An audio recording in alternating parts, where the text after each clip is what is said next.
But one guy, not here in Washington, but one guy, and of course we're talking about Tim Tebow, signs with the New England Your Patriots. boy. Your Just boy. my boy Tim. Your favorite That's player. my boy Timmy Tebow's. If you had the #1 overall pick in the NFL draft, you would take Tim Tebow. Admit it. Every You know single you time, would. every single time. I love me some Tim Tebow, almost as much as I love Y2J. If you've heard any of our previous segments, Chuck is not such a Tebow guy, so I'm giving him a little bit of a hard time, just so the fans know. He signs with the New England Patriots. Get this, Adam. It's a 2-year contract with absolutely no guarantees. The only incentives that are in his contract are based on playing time.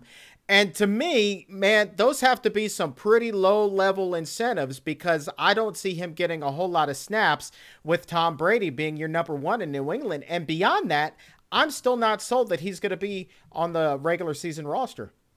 He's going to be on the roster. I guarantee you that.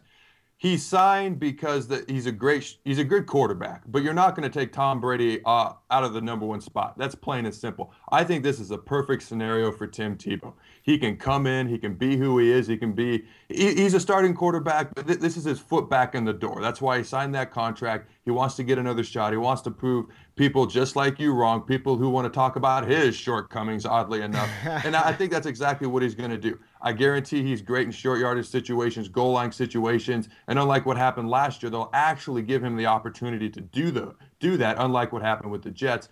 And if Tom Brady, God forbid, does happen to go down, Tim Tebow has proven that he can come in midseason and carry a team. He turned that Denver Broncos team around.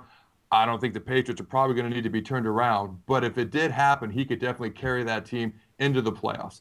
What say you, Mr. Anti-Tebow guy? I think that this is a contract that reeks of desperation, no guarantees, no signing bonus, league minimum. I mean, this is a guy who, if he's as good as you say he is, if he's as good as advertised by the Tebow Maniacs, this is a guy that should have been signed a long time ago. And the market was not there for Tim Tebow in any capacity. So to me, I'm wondering if Belichick did not just kind of sign Tebow as a favor to Urban Meyer. Because you know that is private. Are they friends or something? They must be. As private. They must be or they are? I believe they are. As private. You believe? Shut up, Adam. You got to do your research, man.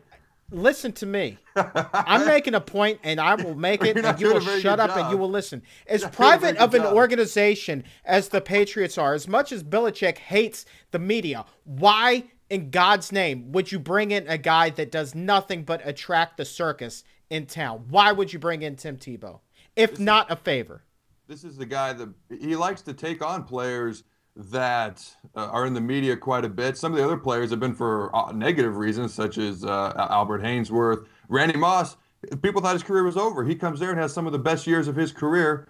You got guys like Ocho Cinco, and some of them worked out, some of them didn't, but he is not afraid to take on these challenges. The media doesn't scare him, and I think it's a perfect scenario for Tebow because Brady is the starter. There's going to be no dilemma. There's going to be no debate. If the starter struggles, which Brady doesn't struggle, but if he does, there's not going to be a Tebow chant.